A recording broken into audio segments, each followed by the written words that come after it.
Good.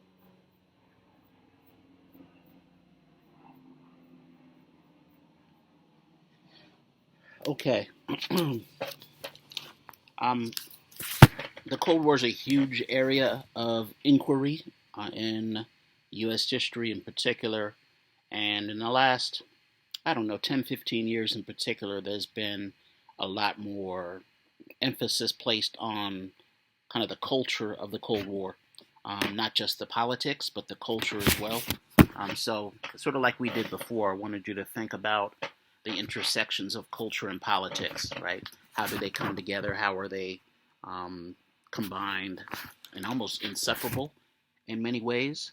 So think about the kind of larger umbrella term of the Cold War, and it's really a topic that we already started discussing because it goes back before the end of World War II. But in this era, of course, it picks up steam. So in terms of the big overall concepts here, I want you to think about the American dream in this era, because it's going to come up, I think, in a number of ways in this era, particularly in the 40s and 50s and beyond, right? What does that mean? How might it change?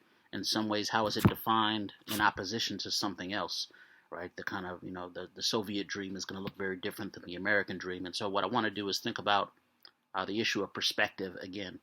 Because one thing that I've kind of come to the conclusion about regarding this era is both sides are very different, but both sides felt like they were right.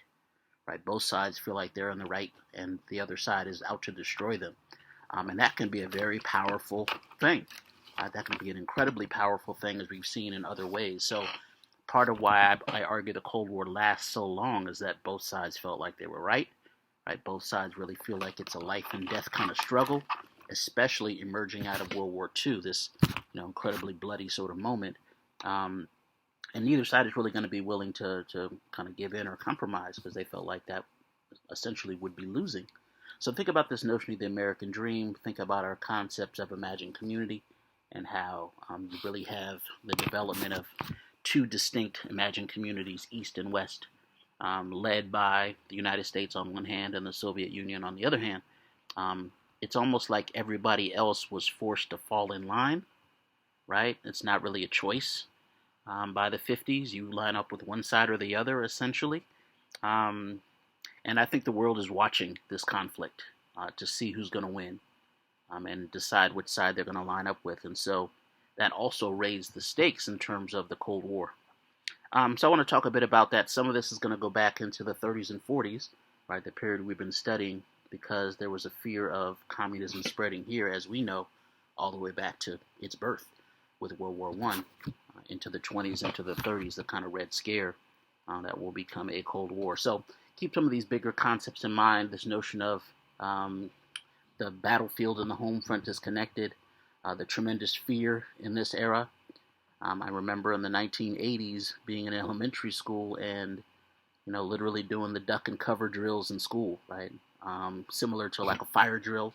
The fire bell goes off. We got to cover our heads and get under our desks. And it was practiced in case of nuclear war. Right, so imagine being a 6 or 7-year-old and you're told, hey, you need to practice getting under the desk in case the Russians bomb us. Right, that was what we were preparing for. That was what we were told.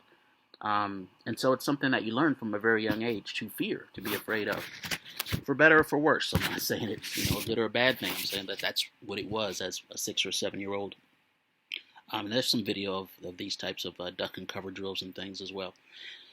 So to kind of think about the culture and the politics of the Cold War together.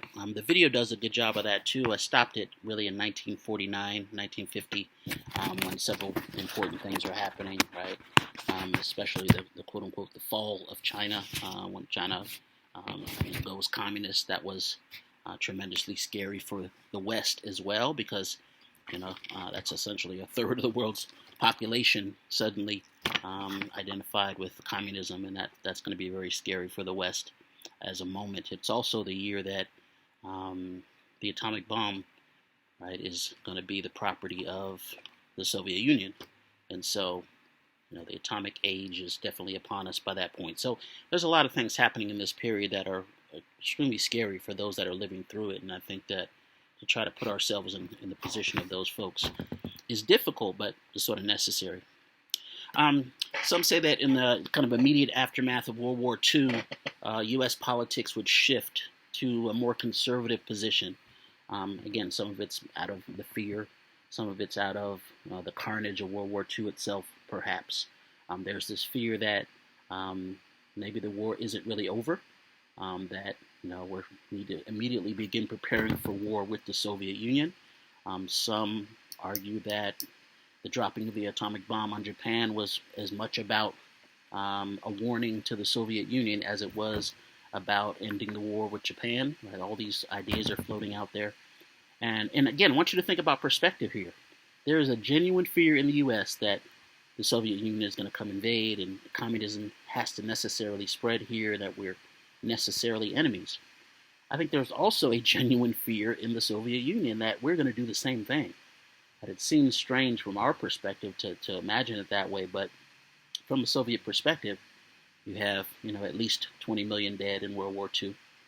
You have another episode of German aggression where they're going to try to set up these buffer zones to protect themselves from their perspective. There is also a longer history of Western issue with communism as an ideology. Immediately after the Bolshevik Revolution, there is an invasion in Russia. And so again, if you're a Russian, imagine you've just gone through this successful revolution and the Western allies literally send in troops. France, Britain, the U.S. literally send in troops. British leaders saying things like we should, quote unquote, strangle communism in its cradle. Right, so kind of kill it before it can really get started. That's going to sow the seeds of tremendous distrust and mistrust on both sides. So I think that to try to think of this tension, to try to think of this fear and anxiety from both sides is really necessary. And I truly believe that both sides felt the other side was out to destroy them. And that's going to make for a long and complicated Cold War for 5 decades, at least. Some say maybe it still continues. So we kind of see our politics here at home shift to the right to a more conservative position, many would argue. You see it in the form of political trials, right? Folks are going to be accused of communist sympathies and such. A blacklisting of certain folks, whether it be labor activists, as we've seen going back at least to World War I. Hollywood figures, right? This becomes an issue as well that we'll talk about. General paranoia about communism taking over or undermining the kind of American way of life, undermining the American dream. And so this is why we have to think about what does the American dream mean and what does it mean to undermine it, because that becomes a powerful kind of motivator, I would think. Some basic questions to kind of consider. Think about how this this is going to develop. Think about how culture informs this debate, this conflict between the two remaining superpowers after World War II. Right? How does culture play a role? In the part right before I stopped the video, they start talking about jazz music and radio and the use of culture specifically to try to win this war.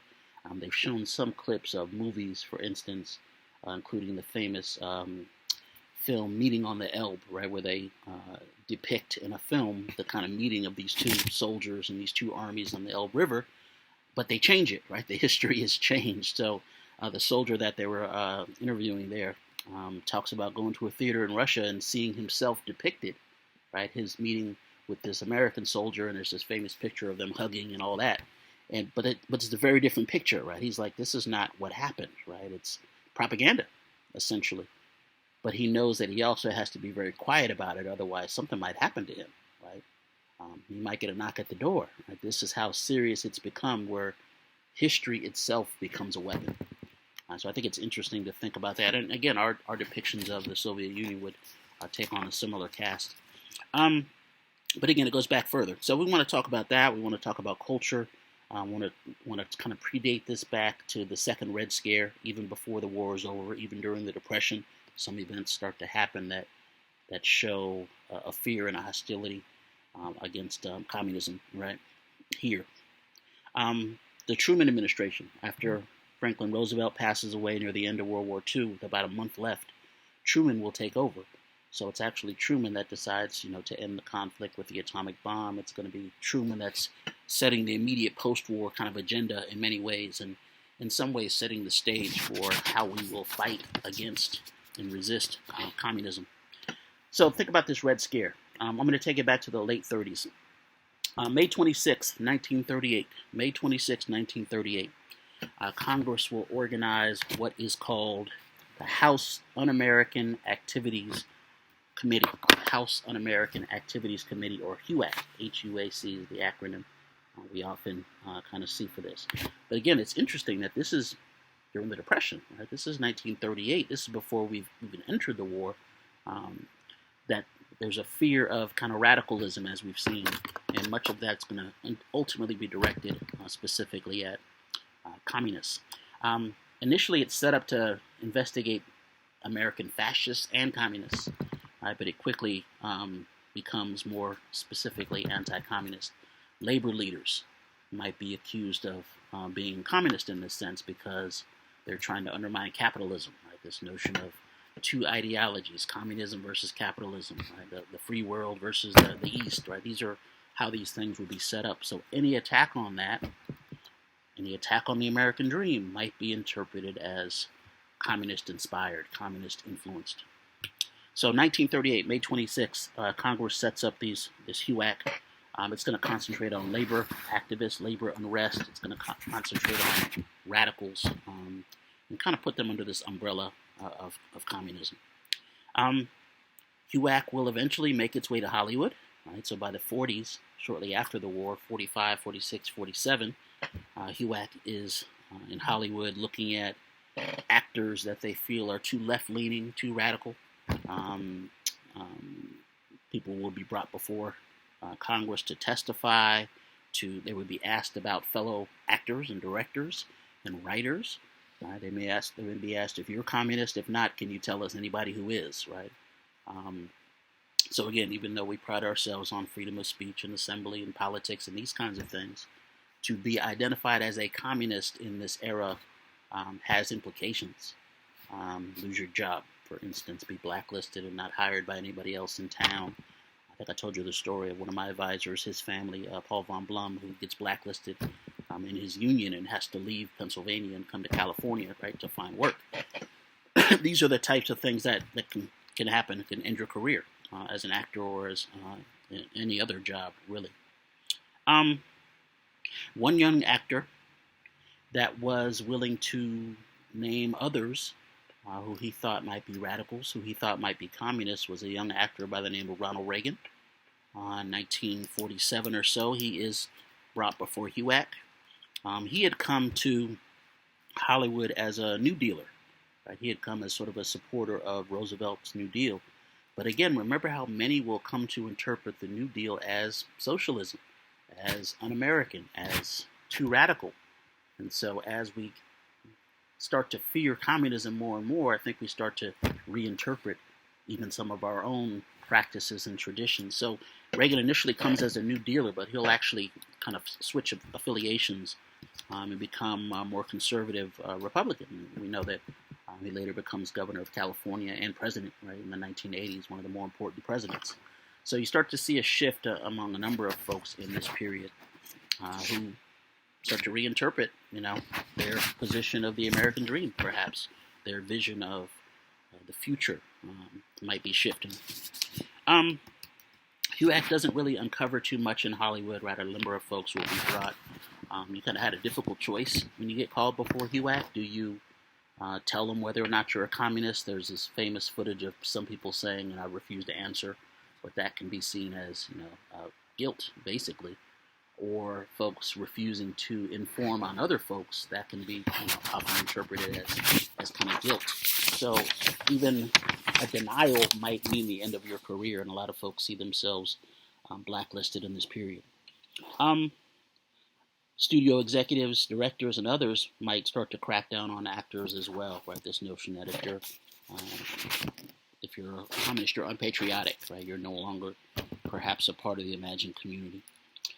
So think about the culture, right? The culture of Hollywood and how making images is seen as really, really significant, right? Not just about politics, it's about how culture can inform politics. Um, Alger Hiss. Alger Hiss, this guy here, um, his case was really significant in this early Cold War as well. Right? Alger Hiss was um, one of these kind of trial of the centuries, right, from 1948 to 1950. It was another HUAC investigation, House Un-American Activities Committee. Some say it's like the second key event in the period, right, fueling the kind of Red Scare. Alger Hiss was a Harvard educated, right, he had gone to Harvard. He was a New Dealer, again, supporter of Roosevelt and these, non-traditional practices that occurred during the Depression. He had come to Washington during Roosevelt's administration. At the time of his trial, he was president of an organization called the Carnegie, like Andrew Carnegie, right? We've talked about this legacy. The Carnegie Endowment for International Peace. Right, so some of that money that Carnegie left goes to organizations like the Carnegie Endowment for International Peace, a peace organization. Now you might say, well, peace, that's great. Everybody likes peace. But in time of war, right, like we saw with World War I with the Bisbee deportation, in time of war to be a supporter of peace might make you seem un-American, might make you seem unpatriotic. So Alger Hiss is in an interesting position as the nation thinks about its relationship to the rest of the world, as it thinks about its relationship to the Soviet Union. To push too hard for peace might make you sound like a communist sympathizer. So he may find himself in some trouble, and he does. A guy named Whittaker Chambers becomes one of his accusers, and Whittaker Chambers was the senior editor at Time magazine at the time. Right, senior editor at Time magazine, Whittaker Chambers. So Chambers accuses Alger Hiss of being a spy. He says that Alger Hiss had spied for the Soviet Union, and claims to have proof. He said that they had been a part of an espionage ring, and that Alger Hiss had actually given him copies of State Department documents, secret State Department documents. So this becomes a thing. A young California congressman by the name of Richard Nixon will take up the case, right, from not too far away from campus. Richard Nixon takes up the case, again, as sort of his patriotic duty in a sense, from his perspective. And it captures national attention. It tips, right? It becomes this kind of trial of the century kind of thing. Whittaker Chambers claims that it sounds fictional, but this really happened. Whittaker Chambers claimed that he had hidden a secret microfilm with secret documents in a pumpkin field near his farm. Right, so he claims to have this kind of secret stash of microfilm. The statute of limitations, though, on espionage had run out by this point, but it captures public attention, obviously. Richard Nixon would take members of the press with him to document the uncovering of the microfilm. The result of the first trial of Alger Hiss was a hung jury. They can't decide whether they feel like Alger Hiss is guilty or not. The second trial, though, a jury will find Alger Hiss guilty and sentence him to 5 years in prison. So he gets a 5-year sentence. When Alger Hiss is finally released from prison, he continues to protest his innocence, and for the long term, he will protest his innocence for decades after that. And finally, he gets, I guess, a bit of redemption, but not until 1992. Right, in 1992, when Alger Hiss was 87 years old, a Russian general in charge of Soviet intelligence archives, comes out and says Alger Hiss had never been an employee of the Soviet Union, never been a spy for them. Instead, he says he was a victim of Cold War politics, Cold War hysteria, paranoia, whatever term you want to use. So Alger Hiss dies 4 years later. He dies in 1996. And he's kind of seen as clearing his name in the minds of many, but at least for decades he was thought to be a spy. So you can think about how that may have impacted his life. Sophie. So would it be okay if I made like a side note on this and then came back to this, or are we trying to kind of figure only on this right now?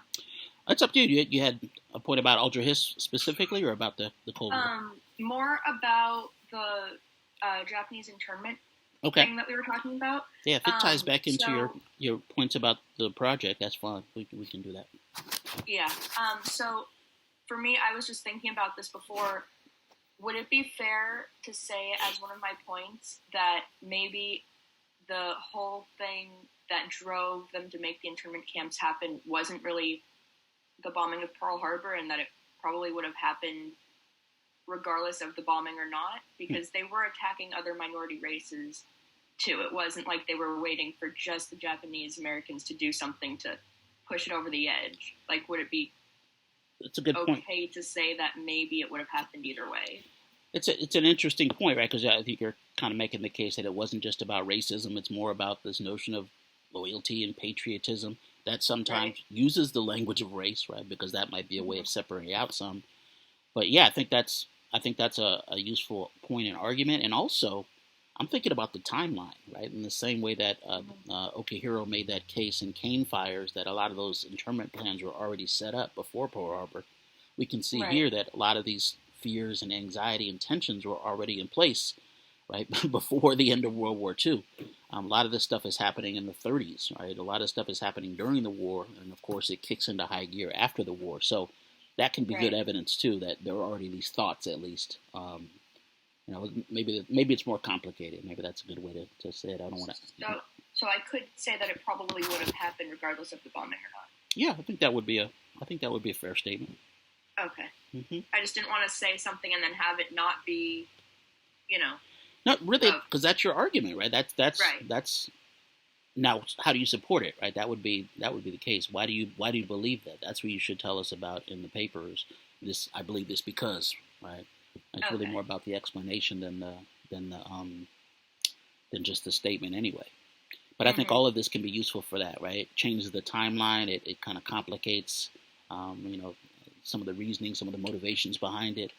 Even the idea of fear. We know that people often do things out of fear. Sometimes rational things, sometimes irrational things, right? Fear can be a tremendous motivator. So I think that all of that can help you make your case. Okay, thank you. Mm-hmm. Good question. Truman, right? Harry Truman comes in many ways that I think furthers this discussion as well. Truman is thinking about the post-war world that he's inherited from Roosevelt. Remember, Roosevelt is this massive figure in American history, right? Elected 4 times, right? 1932, 1936, he's reelected. 1940, he's reelected. He leads us through World War II after having led us through the Depression. 1944, he's reelected. And he dies in 1945, he probably would have been reelected again. And this is one of these figures that's really, really casts a long shadow in U.S. history. We will change the Constitution, of course, after him so that you can only have 2 terms. But that was not the case previously. So, I think he's a really important figure. And Truman kind of inherits a lot of this and has to decide what the next steps are as the Cold War is developing. And he will develop his own Truman Doctrine. He'll develop a number of programs to further what he saw as the best course of action. And we can evaluate, what we think about his decisions as well. As part of the growing fear of communism, or the kind of anti-communist paranoia, hysteria. I'm always careful with those terms because paranoia makes it sound like there was nothing really to fear. We were just afraid. I don't think that's true. I think that folks felt like there was something to fear. Hysteria sometimes has the same connotations, right? That it's all irrational. Some of it may be, but some of it may be very, very rational if you think about it from the perspective of folks living through the time. So think about Harry Truman in this sense. Truman will order in 1947 the Justice Department to draw up a, quote, list of possible subversives working in government. Right? So there's this fear that there may be communist sympathizers and subversives in government. Under the terms of Truman's loyalty program, the federal government could dismiss or fire any employee, quote, if reasonable grounds exist for believing that the person involved is disloyal. Right, so you could fire someone because you believe they might be disloyal. Now, we can think about our traditions and jurisprudence and how that doesn't say anything about evidence, right? It doesn't say anything about proof. It really is just about the belief that you have that that person might be disloyal. How do you defend yourself against such a charge, right? These are difficult things in a democracy, right? Very difficult to defend yourself without any type of evidence being required. So he had said, quote, if reasonable grounds exist for believing the person involved is disloyal. Truman not only associated communism with fascism and Nazism, but he believed that communism was actually the worst of all three, the most dangerous in some ways. So in some ways, Truman helped set the stage and increase maybe some of the tensions or start the planning, I guess, of how the U.S. will counter communism. But it really kicks into high gear with Joe McCarthy. McCarthyism is going to become the label for this entire period, and it really was the name of a young senator from the time, a Republican senator from Wisconsin by the name of Joe McCarthy. Right? His name becomes kind of the label for this entire era because he taps into something. Right? So what does Joe McCarthy do? Well, McCarthy, some say, does the most to kind of whip up anti-communist sentiments. During the 1950s, he was a World War II veteran.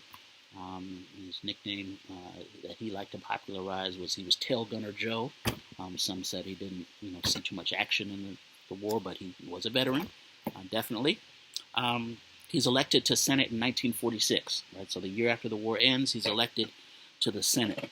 Doesn't do that much in his first 4 years. Doesn't really make much of a name for himself as this kind of a junior senator from Wisconsin. Doesn't really author or attach his name to any significant legislation or anything like that. But in 1950, all of that's going to change. Right? Even the leadership of his own party didn't really, pay much attention to him until 1950. But on February 9th, 1950, McCarthy will drop a political bombshell. He gets up at a speech in Wheeling, West Virginia, before the Republican Women's Club of Wheeling. And he says that he has a list, he claims to have a list of 205 communists that work in the State Department. So he kind of gets up on the stage and he has this paper, he's talking about this list. He has 205 subversives working in government, right? And it makes national news. Right? So McCarthy will continue traveling around making a similar speech, although he would change the number of subversives that he said he had on the list, and he would, I don't know if he forgot the number, but it would vary. But he kind of whips up this tremendous attention with these ideas that he has this list of subversives, right, working against the government, in the government itself. Some are very afraid, right? Some in his own party are like, this is kind of dangerous, right? But others say, you know what, this might be a good strategy, right? Especially to kind of weaken the other party at this moment. Some senior Republicans thought he might get out of hand, but for the moment, maybe he's doing good work, right? So he starts to get a reputation. And it's particularly those politicians he's attacking tended to be those of the other party in this period, right? So, for example, Secretary of State Dean Acheson, McCarthy labeled him Red Dean, like, red as in communist, Red Dean Acheson, right? McCarthy claimed that World War II General George Marshall, the author of the Marshall Plan that's going to help rebuild Europe, McCarthy said that Marshall had been, quote, hoodwinked into aiding a great conspiracy. Right? So that he had essentially been fooled into supporting communism, essentially. McCarthy argued that Illinois Governor Adlai Stevenson, who later will run for president as a Democrat in 52, he said that Adlai Stevenson, quote, endorsed and would continue to endorse the suicidal Kremlin-directed policies of this nation. And so he basically says, well, Adlai Stevenson is a communist as well. The backdrop of this, 1951, is the Korean War. The U.S. is not winning the Korean War.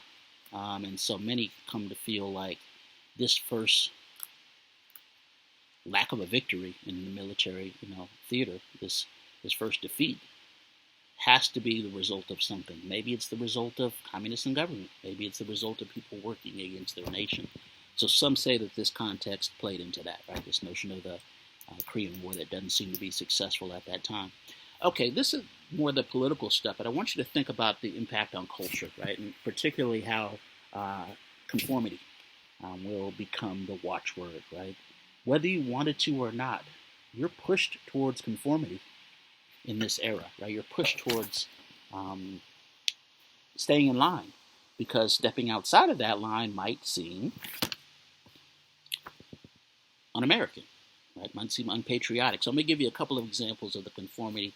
Again, some of it may seem foolish to you, but think about this through the eyes of people living at the time and what they thought they were doing, whether or not you agree or disagree with it. So Joe McCarthy's attacks would emerge within this kind of climate of conformity in politics and in culture generally. Social conformity becomes the watchword.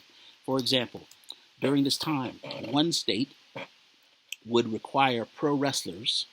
You saw some footage of pro wrestling there and how, from the Soviet perspective, they use that as an example of ridiculous American culture, right? But pro wrestlers in one state were required to take a loyalty oath before they stepped into the ring. Why would that have to do with their wrestling? Who knows? But this is a moment when loyalty becomes the watchword. In Indiana, a group of anti-communists would indict the book Robin Hood, right? The book Robin Hood, because of its kind of vague socialistic message, right? Think about notions of taking from the rich, giving to the poor, right? That Robin Hood does. It sounds to some like socialism. It sounds like a redistribution of wealth that Karl Marx would argue for. So Robin Hood is on trial, essentially. Librarians are forced to pull the book from shelves. In baseball, the Cincinnati Reds, right? The Cincinnati Reds, that name becomes a little too hot to handle. They would rename themselves the Redlegs in this period, right, rather than be the Reds. Cosmetic companies that had previously used a color called Russian sable would rename that color, right, because it sounded too much like Russia. Again, think about how culture is politicized in this era. Even though it may seem ridiculous to us now, it was very serious at the time. You started to see the popularization of Miss Loyalty pageants, right, kind of like Miss America type pageants, but really cast in the era of loyalty. In fact, we would see a change in our own Pledge of Allegiance in this era. The phrase "under God" will be added to the Pledge of Allegiance. It did not exist before the 50s, but we put that in there because we considered communism to be godless, and so we wanted ourselves to be different from that, to be more religious in that sense. So think about how a lot of the little things seem to contribute to this larger culture. Who supports McCarthy? Well, a lot of folks found him to be useful. Again, some members of his own party thought he was doing good work and weakening the other party. Some conservative folks thought he was speaking their language in certain ways. Some blue-collar workers, were drawn to the message as well. And some prominent Democrats as well. Even Joseph Kennedy, was an early supporter of McCarthy. In fact, he got his son Robert Kennedy, who later will run for president and be assassinated, right? He actually got a job as an investigator for McCarthy early on. But this doesn't last. McCarthy will start to unravel a bit, especially in the era of maybe increasing media. He seemed more and more to becoming unhinged, to be making charges that couldn't be substantiated. And eventually he becomes a problem for his own party as well. He would continue his anti-communist work until 1954. But he did not seem to notice that as of 1952, political power had shifted. Right? So in 52, you have a new president, who is Dwight Eisenhower. Military, background, general, unquestioned loyalty, but also Republican. And McCarthy keeps attacking those in the administration after 52. So in some ways, he's attacking his own party, and that becomes problematic for some. He also just seemed to, kind of be losing it a bit in the minds of many, and eventually he'll be censured by his own party, and kind of, let's say, leaves in disgrace. He would pass away shortly thereafter, but his name would remain kind of the umbrella term for this, the sort of strongest anti-communist figures, particularly in the 1950s. At one point, he raised the issue of a dentist, literally a dentist that was promoted, who he said was a communist, right? And these kind of charges, after a while, seemed to start to rub people the wrong way. In December '54, he's censured by Congress, by the Senate, stripped of his privileges, and he dies 3 years later. But the term will outlive or outlast him in many cases. So that's where we really get the term McCarthyism. It's not just for that 4-year period. It really, I think, becomes a label for the entire era. Keeping in mind this question of perspective, to kind of wrap this up, I really want to make the point that I believe both sides felt like they were right. I really believe that both sides felt like the other side meant to destroy them, had no goodwill towards them, and really saw evidence of this in a wide variety of ways. I think it's the only way that we can understand some of the outcomes in this period. The U.S. felt like that, the Soviets both felt like that, and they felt like they were really competing for the hearts and minds of the rest of the world, that every step they made was being watched because folks had to decide were they going to line up on the side of the Soviet Union or were they going to line up on the side of the U.S. Again, we're still in the late 40s in many cases with Truman and others setting the stage for how the U.S. will respond, how the U.S. is going to carry things out, and how U.S. foreign policy has now changed. We are a superpower after World War II. So what does that mean? Well, in many cases, it means that we move away from the foreign policy advised by George Washington and others, that it carried us into the 20th century. Notions of isolationism are no longer on the agenda. We feel like we have not only a right, but a responsibility to intervene in various places around the world, to spread democracy, to spread capitalism. Right now, even more so, because to do so will limit the spread of communism. So not only is capitalism good from our perspective, but it also will keep communism, which is bad from our perspective, from spreading. So we start to see test cases of this pretty early.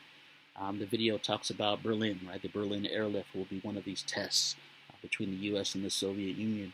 You had rebellions, There was a rebellion in Iran, in Greece, in Turkey. All of these rebellions will be interpreted in terms of the Cold War. So even though it might be a civil war within a nation, it will be interpreted as, okay, who's going to win? Will communists win? Will the U.S.-backed side win? So everything gets interpreted through that lens, whether or not it actually was the case. And Truman will go on record in saying that we will support any nation that wants to move in the direction of free society and democracy and these sorts of things. And the Soviet Union, of course, says they will support nations that want to go towards communism. So it really sort of defines the world. It defines world politics. You'll see revolutions, as you can read about this in the text, in Iran, Greece, Turkey. The pro-British Shah in Iran, and ultimately supported by the U.S., will have conflict with Arab nationalists there, and this is going to play into history for decades, including in the late 1970s with the Iran hostage crisis and all these later things we'll get to. But there's some seeds being sown here for a long, drawn-out kind of conflict. Truman puts out his doctrine, The Truman Doctrine as policy becomes, I would say, the foundation for what we're going to see later with containment and how one should fight against communism. So on March 12th, 1947, Truman appears before Congress and sets forth what he will become known as the Truman Doctrine. He will ask Congress for $500 million in aid for Greece and Turkey to put down communist uprisings. So these were interpreted as communist uprisings, and therefore we had the responsibility and the right and the duty, some might say, to stop those uprisings. In order to justify U.S. involvement in the internal affairs of other countries, Truman would state, quote, "It must be the policy of the U.S. to support free people who are resisting subjugation by armed minorities or by outside pressures. The free peoples of the world look to us for support in maintaining their freedom."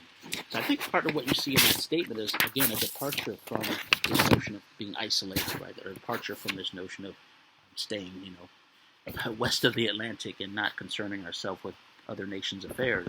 We've come to feel like we have a responsibility to do the opposite.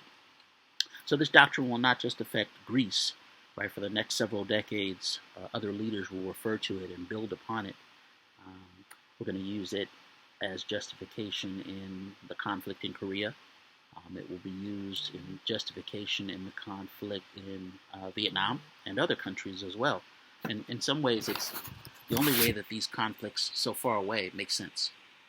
Why is it we find ourselves in all of these conflicts thousands and thousands upon, thousands of miles away? Because we feel that it's necessary. Some will say that similar foreign policy still guides us. Right? Think about parallels between, say, a Cold War and a war on terror. Right? The notion that if you don't fight far away, you're going to end up fighting in your own backyard.